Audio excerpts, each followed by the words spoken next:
Good evening, everyone. I hope you are doing well. Now we are going to explain chapter 7, which talks about the beginning of the change that we are going to witness in Catherine Earnshaw. Now, the chapter begins with Catherine. You have the guidebook with you or the study guide with you, so please have it next to you and go over the lines or go over the notes that we're going to explain together. Catherine spends about 5 weeks at Thrush Cross Grange. We talked about this at the end of chapter 6. We said at the end of chapter 6, Catherine stayed for a while there. And in chapter 7, now we know that she stays for 5 weeks. The first thing that Nellie tells Lockwood at the beginning of the chapter is that Catherine changes from a wild, lively girl into a more polished young lady. The first thing she does when she comes out of the carriage is that she takes hold or she lifts her dress because it was long. Now, the Catherine we know was not that like that. The Catherine we know was more of a passionate, free, always at high water mark kind of a spirit. So she looks more accomplished, more dignified, and more polished. But within her, she still has this strong, passionate spirit. Now, the first thing that Catherine does is ask for Heathcliff, which is sort of to say that their bond is still young. The way she asks for him, it still shows that she still cares for him. However, the appearance change, it shows us that this is the start of the conflict between love and social class in the novel. Now, what happens as we continue, Heathcliff was there, Hindley was there, and Catherine came. Heathcliff was standing like a servant. He cannot move, he cannot shake hands unless who permits him من اللي يسمح له Hindley. So he was standing there like a servant. The question is, how did Catherine treat Heathcliff upon her return to Wuthering Heights?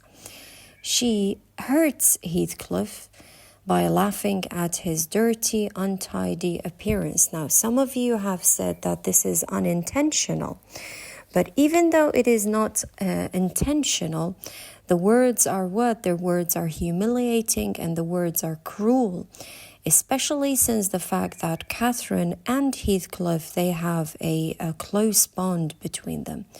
So, again, in your study guide, it says that Hindley, jealous and cruel, introduces Heathcliff to Catherine like one of the servants, which embarrasses and upsets Heathcliff. And again, why is Hindley doing that? Because we talked about this point. Now Hindley is the master of the house, هو السيد مال المنزل. وبطبيعة الحال, he remembers what his father did or how his father favored Heathcliff over him. Now, let's go to the book to read. I do not have the physical paper copy with me as it is there in college. So I have the PDF form here on the laptop. So I'm going to read to you so you can see. Now, the situation here or the incident with Heathcliff, Catherine, and Hindley. Hindley says, Heathcliff, you may come forward, enjoying his discomfiture and gratitude to see what forbidding young blackguard he would be compelled to present himself. You may come and wish Miss Catherine welcome, like the other servants. I quote, like the other servants. So Hindley, again, is treating Heathcliff like a servant. Again, Heathcliff does not move, he does not say or speak anything unless Hindley permits him to. Now, here we come للجزء المهم. Cathy catching a glimpse of her friend in her concealment. She flew to embrace him. She bestowed 7 or 8 kisses on his cheek within the second, and then stopped, and drawing back, burst into a laugh, saying, "What does Cathy say?" that shows that she, at that moment, humiliated Heathcliff and embarrassed him in front of everyone else. Why, how very black and cross your look, and how funny and grim. Well, that's because I'm used to Edgar and Isabella Linton. Well, Heathcliff, have you forgotten me? She had some reason to put the question, for shame and pride, a double gloom over his countenance and kept him immovable. Now, what are the things that Catherine tell Heathcliff? شنو الأمور اللي تقولها؟ تقولها بأنه you are black, you are gross, you are funny, and you are grim. Well, that's because I'm used to Edgar and Isabella. Well, Heathcliff, have you forgotten me? Now, I asked the students in classes why the duration of the time for her stay كانت 5 أسابيع, 5 weeks. Why not have it 1 week? Why not have it 2 weeks? Why not 3 weeks? One of the students I remember, I think Muhammad, he was like, I believe because she liked it. And I do agree with that. Do you remember when we said in the first chapter, we said, why are the two houses, the Thrushcross Grange and Wuthering Heights, are close to one another? Why are they like close to one another? Well, again, as we said in chapter 6, it is because it's more like a test, اختبار علما, to Catherine Earnshaw. Now, in that moment when she told him, you are funny, you are grim, you are such and such, shame and pride were there on Heathcliff's countenance اللي هي ملامح الوجه مال Heathcliff. And those words specifically, they kept him immovable. He could not move because he was shocked by the words that he heard. Now, what does Hindley say? Shake hands, Heathcliff, once in a way that is permitted. Again, Heathcliff cannot move, Heathcliff cannot say anything unless who permits him? Hindley. Now, I shall not, replied the boy, finding his tongue. I shall not stand to be laughed at. I shall not bear it, because of course, imagine yourself standing among people and people are laughing at you, mocking you and ridiculing you in a way that is humiliating. يعني بطريقة حيل مذلة. أنت واقف أو أنت واقفة بالنص واللي حولك, they're looking at you in this way. Now, what does Catherine go on to say? I did not mean to laugh at you, Heathcliff. I could not hinder myself. Now, hinder means stop. Heathcliff, shake hands at least. What are you sulky for? It was only that you looked odd. If you wash your face and brush your hair, it will be all right. But you are so dirty. Now, هل يا ترى كاثرين اللي نعرفها بchapter, let's say 4, 5, 6, she would go and tell Heathcliff that you are dirty, that I couldn't stop myself, ما قدرت أوقف نفسي وأني شبيه أني أضحك عليك, that you need to wash your face, brush your hair, and such and such and such, and that you are dirty? No. The Catherine that we know would never say that. But this shows what? That there is a gap that is starting to fold ما بين Catherine and Heathcliff. The gap اللي هي منو بدأ بيها اللي هي Catherine. Okay? اللي هي the seed of beginning, seeds ما بين Catherine and Heathcliff. Now, let's continue to read. Here, what did Catherine do? She gazed at the dusky fingers she held in her own, and also at her dress, which she feared had gained no embellishment from its contact with his. I remember in class بالقاعة كيف هذه وصفناها إنه I held out the hand of a students and I told them, Catherine here, she looked at the fingers of Heathcliff and then she looked at her dress. And when she looked at her dress, she feared that her dress was probably stained or ruined. يعني باوعت على أصابعها ومن ثم العفو باوعت على أصابع هيثكليف من ثم باوعت على الدرس مالتها لأنه خافت هل يا ترى أنه الدرس مالتها تلطخ أو توسخ. For what does Heathcliff say? You needn't have touched me. I shall be as dirty as I please, and I like to be dirty, and I will be dirty. Now, these are the words of a person who does not truly mean them. Those words are coming out of a broken heart or a broken soul. Because, again, we said, what did we say in the previous chapter? That Heathcliff's home was Catherine. Catherine was his purpose now in life. Catherine was his goal, which is something that I did not wish to happen. And this is the truth. Everything that Heathcliff wanted in life was Catherine. And now when he says, I shall be as dirty as I please, such and such and such, it is because he knew that he was humiliated, not only by Hindley, مو بس من Hindley, no, by Catherine and also Hindley. Okay, now what happens here is that Heathcliff, let's go to your guide. Later here, Heathcliff asks Nellie Dean to wash and dress him properly. He goes on to tell Nellie what? Nellie, make me look decent. I am going to be good. I want to be good. He says some lines which are very, very heartbreaking when he compares himself to Edgar. Now, again, I don't know which page this is. All I know that it's somewhere at the beginning of the chapter because again, ما عندي النسخة الورقية موجودة your college. So I have the PDF here on the laptop and I highlighted the quotes that we always read in class.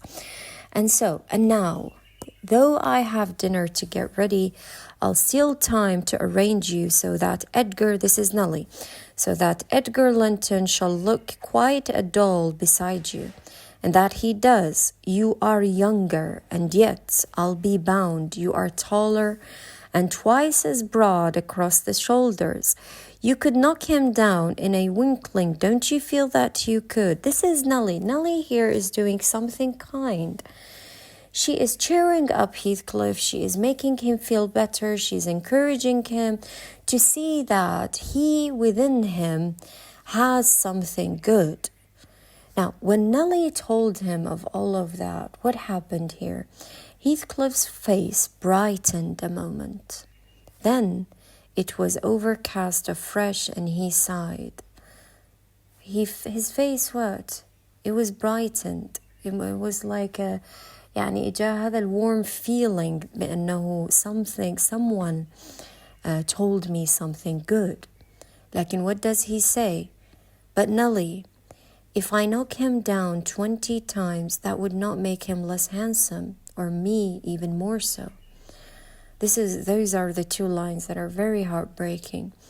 I wish I had light hair and a fair skin, and was dressed and behaved as well, and had a chance of being as rich as he will be. He goes on to say, I must wish for Edgar Linton's great blue eyes and even forehead. I do, and that won't help me to them. Now, what does Heathcliff wish here? He wishes he had beautiful skin. He wishes he had golden hair or blonde hair. He wishes he had blue eyes. Now, he wishes that not because he truly hates the fact that he's black or tanned or anything. No, there is nothing wrong with any skin color shade because, again, all skin color shades are beautiful. But the stereotypical image of the society and how it sees a person is that if you are white, you are rich, or you are, let's say, from a middle class group or people, you are what? Then you are accepted. then you are treated differently than the others. However, Heathcliff here, he wishes he had those because he knows that this is what the society wants or accepts. And again, we said in class, these are the things that Heathcliff wants, not because he truly wants to be, to belong to the society. No. It is because he now senses and feels that he has a rival. إنه أكو منافس إلى اللي هو منو المنافس مالته اللي هو Edgar. Okay? Edgar now is the rival of Minnow, of Heathcliff. Now, we continue. What does Nelly say? Nelly tells him to have a good heart, you must what? You have a good face. Okay? A good heart will help you to a bony face, my lad. تقول بأنه you should learn to smooth away the wrinkles. You should learn to be well, to dress well and such. Why? Because within those 5 weeks that when Catherine was away, Heathcliff's appearance and Heathcliff's condition deteriorated so much. Because I told the students in class, طبيعة الحال أنا من يعني نفسيتي تتأذى وين راح تبين علي؟ On my face and on my appearance. مو صح إنه أقوم أني ما أهتم اللبسي، أقوم ما أهتم الوجهي، أقوم ما أهتم such and such. Yes, Hindley was his master and such, and he was a servant. But Heathcliff Ishbi, he did not care. He did not wash himself. He did not even comb his hair like Nelly said. So Nelly tells him, you should smooth away the wrinkles. You should have like warmth within those black eyes, behind those black eyes. You should learn to raise your lids frankly, to change those black eyes to evil eyes, to confident, innocent angels. Okay, she tells him again something which is really beautiful. You know, if I were in your position, I would be proud of where I came from. It does not matter where I came from. I would be proud. Were I in your place, I would frame high notions of my birth. Now, we go to read from your study guide, which says, later Heathcliff asks Nelly Dean to wash and dress him properly. He wants to look good for Catherine and to show that he can be a normal, respectable young man despite his low social status and dark skin. But no matter how much he tries, he's still treated as an outsider. This shows the beginning of Catherine's struggle. She is caught between her love for the wild, passionate Heathcliff and the civilized world of the Grange. So what happens here is that Heathcliff comes, he goes with them, the feast or let's say the dinner gathering ما بين عائلة Linton and the Earnshaw. Now the Linton condition it was if they come that they would not be close to Heathcliff بأنه الشرط مالتهم كان بأنه Heathcliff ما يكون متواجد ويانا because we don't want that person near us. So Heathcliff here, he comes with a very beautiful, clean-up, respectable clothing. Like in what Hindley does here, and also Edgar, was horrifying. Hindley orders Joseph to take him away to the attic in the kitchen, and Edgar insults him. So does Heathcliff stay silent? No. He throws hot applesauce over them, showing that his energy and pride cannot be controlled. Again, Heathcliff punishes, this is all in your study guide, Hindley punishes Heathcliff by locking him in the attic. So, what does Hindley tell him here? We go on to one of the pages, again, I don't remember which page, we hear the word, the coxcomb. Now, he shall have his share of my hand if I catch him downstairs again till dark, cried Hindley. Begone, you vagabond. What? You are attempting the coxcomb, are you? Wait till I get hold of those elegant locks. See if I won't pull them a bit longer. Now, vagabond means a homeless person that is good for nothing, but we care about mostly is the word coxcomb. Now, the word coxcomb means a conceited person, a person who is too proudful of their appearance, a person who takes pride in what they are. So the thing is that Hindley is telling Heathcliff what? You are attempting to look like one of us. You are attempting to show that you are trying to be accepted and such by changing your appearance, by changing the way you speak, the way you behave and such. But the truth is, no matter what Heathcliff does, one of the questions that I brought to the students, I believe last year or before that, no matter how Heathcliff tries or how much effort he puts into changing himself, he will always be looked at as not fit, not decent, and also a coxcomb. أنه كل ما يعني دائما يعني من يحاول يغير من نفسه أو مظهره أو هذه even when he has money, people will always remember where Heathcliff came from. واللي هي that he is gypsy, he's brat, and that he is poor. Now, what does Edgar say about the locks, hair? They are long enough already, observed Master Linton, peeping from the doorway. I wonder they do not make his head ache. يقول بأنه هل يا ترى هذه الشعرات تخلي his head ache, hurt? It's like a colt's mane over his eyes, like a pony's hair over his eyes. So here Heathcliff, as we said, he throws away apple sauce, hot apple sauce, and what? Hindley punishes him by making him go to the attic. So what happens here is that they start to dance, they start to sing, they start to laugh and such. And Nellie talks about Catherine. Now, the way that Nellie describes Catherine is very beautiful, very poetic, and very deep. يعني الطريقة اللي توصف بها Catherine and what happened to Catherine during this, because Heathcliff walked away humiliated with a broken heart, and there she was still in the room with the Lintons and her brother. Now, again, on one of the pages, she lifted a mouthful to her lips, set it down again, her cheeks flushed, and the tears gushed over them. She slipped her fork to the floor and dived under the cloth. Why? To hide her emotion. I did not call her unfeeling long. For what? For I thought that she was in purgatory throughout the day.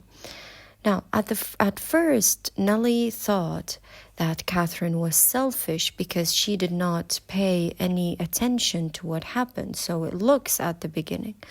But then, Catherine here, she wanted to eat, but as she raised the mouthful, the spoon, or let's say the fork to her lips, what?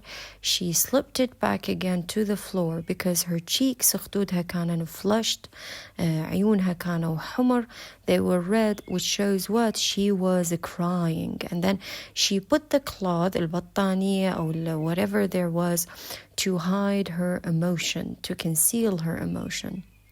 Now, Nellie says بأنه Catherine here was in purgatory. What is purgatory?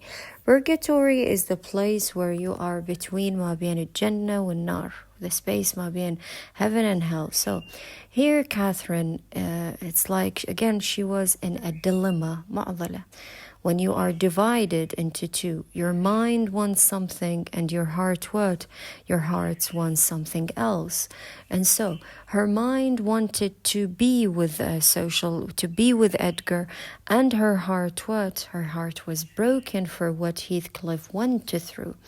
So her heart, if I go with Edgar, ايش راح يصير بهيثكليف? He would be hurt.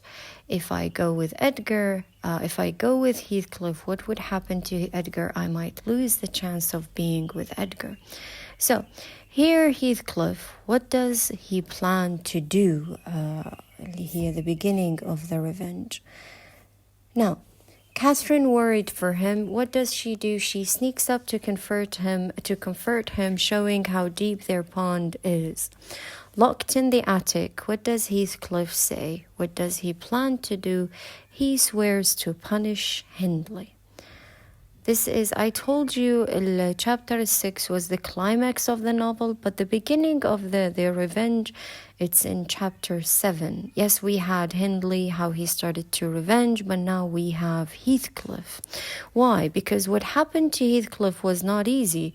That he's a servant, that he's no longer allowed to study, that he works all day, all night, twice as hard as everyone else.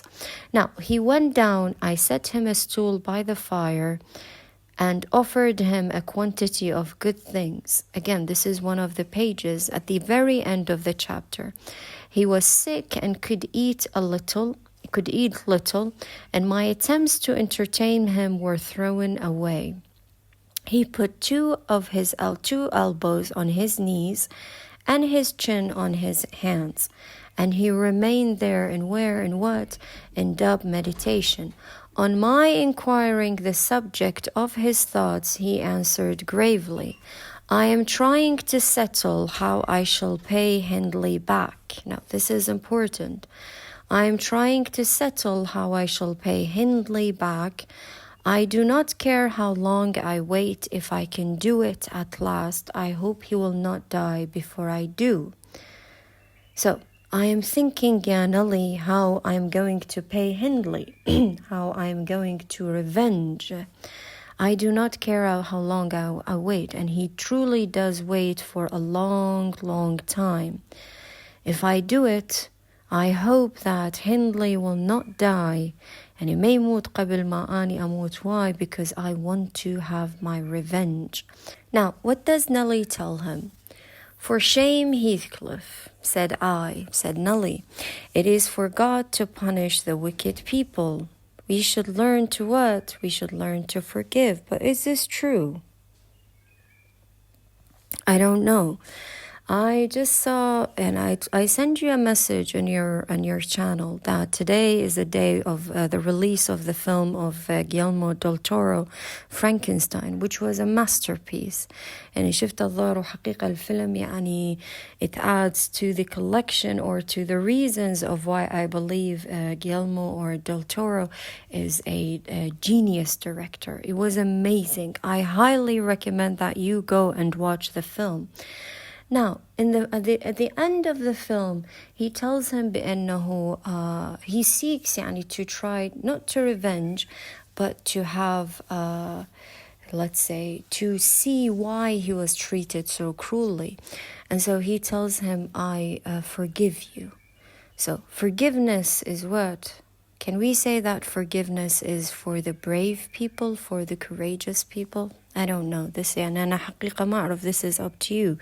Are you like Nelly? Do you think like Nelly that we live? I don't believe in karma. I don't believe in الحقيقة إنه كما تدين تدان إنه in that God everything is left to God. God will punish those wicked people like Hindley, let's say like Edgar. I do not know. But I do know that each character in this novel, they are going in an endless circle. Hindley wants to revenge, Heathcliff wants to revenge, and who else? Yeah, both of them, they want to revenge, which is very much hard, let's say. Now, it is for God to punish those wicked people, and we should learn to forgive. But for Heathcliff, no. I'm not the type of person who would forgive. Why? Because you have to know that each person is different. Here lies the beauty of how God created us. And no, each person is different from the other. Some people will learn to forgive. Some people will forgive and forget at the same time. And some people what? No. Some people like Heathcliff, they do not forgive. They do not forget. Now, we do not know at the end. Now, no, Yanali, God won't have the satisfaction that I shall. God will not be satisfied. God will not be happy that I shall. or like I will. I only wish I knew the best way. Now, why is he saying I only wish I knew the best way? But because he's poor, because he's black. So what? He doesn't know where to start. Let me alone, ya Nali, and I'll plan it out. أبدي أخطط بالأمر. While I'm thinking of that, ya Nali, I do not feel pain. Why? Because I am thinking of how I will be a happy man from now, in 10 years from now, in 5 years, and I have gotten what? My revenge. Now, Mr. Lockwood here, Nellie wanted to jump in time or jumping the story, okay? Like in Mr. Lockwood tells her, no, I want to continue to hear, even though the clock is on the stroke of 11, sir, so Nellie says. So why does Lockwood want to hear the rest of the story? On the final page of the chapter, there is a long paragraph which talks about the difference ما بين عائلة Linton, or the house of Thrushcross, and the house of Wuthering. Let's read it together. On the contrary, a tiresomely active one, it is mine at present, and therefore continue minutely. I perceive, ya Nelly, that people in these regions acquire over people in town the value that a spider in a dungeon does over a spider in a cottage, to their various occupants, and yet the deepened attraction is not entirely owing to the situation of the looker on.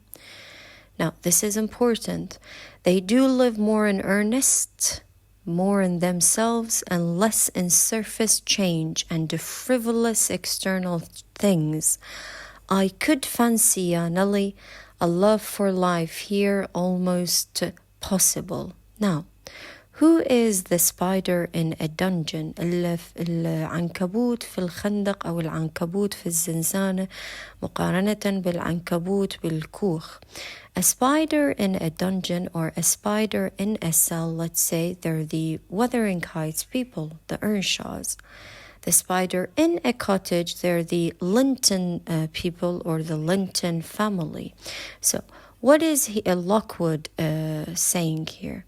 So he's making a comparison between the Linton family and the Thrushcross Grange, or the Linton and the Earnshaw.